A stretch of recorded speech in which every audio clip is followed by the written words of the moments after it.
प्रातः स्मरणीय परम पूजनीय भारतीय संस्कृति के आधार, ज्ञान के दाता एवं सभी विद्यार्थियों को लौकिक विद्या के साथ साथ सहज में ही अलौकिक विद्या देने वाले ब्रह्मनिष्ठ श्रोत्रिय मेरे गुरुदेव के श्री चरणों में न केवल मेरा अभी तो हम सबका कोटि कोटि प्रणाम। मेरा बड़ा सौभाग्य कि मुझे गुरुकुल मिला लौकिक विद्या प्राप्त करने के लिए, जहां पर साधारण विद्यार्थी स्कूलों में जाते थे प्रभात काल में, वहां पर मैं गुरुकुल में जाता हूं। जहां पर साधारण विद्यार्थी स्कूलों में प्रेयर करते थे, वहां पर गुरुकुल मेरी मंगलमय प्रभात काल गुरु वंदना श्लोकों और प्राणायाम के साथ शुरू होती है। तो कैसी अनुपम कृपा मेरे गुरुदेव की मुझ पर कि मेरी लौकिक विद्या भी सफल और अलौकिक विद्या भी सफल। मैं एक छोटा सा अनुभव आप लोगों के सामने रखना चाहता हूं। आप लोगों ने तो ये सुना ही होगा कि जैसा संग वैसा रंग। यदि एक चींटी किसी पुष्प का संग कर लेती है तो उसे श्री भगवान के मुकुट तक पहुंच जाती है, लेकिन वही किसी मिट्टी का संग कर लेती है तो पैरों से कुचली जाती है। मेरा भी कुछ ऐसा ही अनुभव है। मुझे ऐसे लोगों का संग मिल गया था जिन्होंने न मुझे केवल भ्रमित किया अपितु मुझे गुरुद्वार से हटाकर कहीं और ले जाने का विचार किया था और मुझे कहीं और ले जा रहे थे। लेकिन साधकों के संगति से एवं सूझबूझ के कारण मैं पुनः अपने गुरुद्वार आ पहुंचा। और मैं आज संगति का प्रभाव क्या होता है, इस निमित्त में आपके सामने एक छोटा सा प्रसंग प्रस्तुत करना चाहता हूं। एक बार की बात है कि एक व्यापारी दो तोतों को लेकर एक नगर के चौराहे पर बैठ गया और वह बोल रहा था कि तोते ले लो भाई, तोते ले लो। एक तोते का मूल्य है 550 रुपए और दूसरे वाले तोते का मूल्य है 1 रुपए। वहीं से हाथी पर बैठकर एक राजा गुजर रहा था। उसने सुना कि एक तोते का मूल्य 550 रुपए और दूसरे तोते का मूल्य 1 रुपए। आखिर इन दोनों तोतों में फर्क क्या है? वह राजा उस व्यापारी से यह पूछने के लिए व्यापारी के पास गया। वहां जाने के बाद व्यापारी से कहा, आप बता रहे हैं कि एक तोते का मूल्य 550 रुपए और दूसरे वाले तोते का मूल्य 1 रुपए, आखिर इसमें खासियत क्या है और इसमें दुर्गुण क्या है? तब उस व्यापारी ने कहा, राजन, जब इसे आप अपने महल लेके जाएंगे तो ही आपको पता चलेगा। राजा ने कहा, ठीक है, दे दो। राजा ने वह दोनों तोते ले लिया।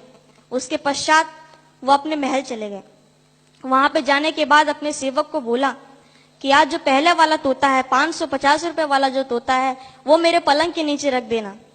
सेवक ने वैसा ही किया और दूसरे दिन जब राजा उठा तो उस तोते ने राजा को बहुत सुंदर सुंदर मधुर मधुर श्लोक सुनाया। राजा तो बहुत खुश हो गया।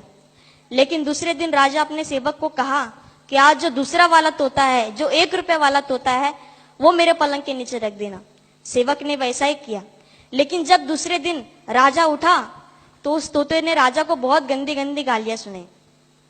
वो राजा तो परेशान हो गया और उसके बाद में अपने सेवक को बोला, आज इस दुष्ट तोते को मार डालो, इसने मेरा प्रभात काल खराब कर दिया। वहीं पर पहला वाला तोता खड़ा था। उसने राजा से नम्र निवेदन किया कि राजन, हम दोनों सगे भाई हैं। हम दोनों एक बार एक डाल पर बैठे थे, वहीं पर शिकारी आया और हम दोनों को बंदी बना लिया। उसके बाद मुझे एक साधु महात्मा के हाथों बेच दिया और इसे एक मछुआरों के हाथों भेज दिया। साधु महात्मा तो मुझे श्लोक सुनाते थे, इसलिए मैं सीख गया, जिसका कारण है कि मैं आपको श्लोक सुनाया।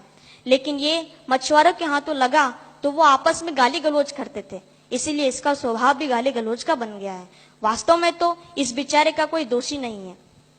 तो जैसे दोनों तोते एक ही परिवार के थे, लेकिन सुसंगति के कारण एक की वाणी मीठी मधुर और भजनमय हो गई और दुसंगति के कारण दूसरे की वाणी गाली गलौज में हो गई, तो उससे यह सिद्ध होता है कि सुसंस्कार और सुसंगति ही हमारे जीवन के मूल आधार है।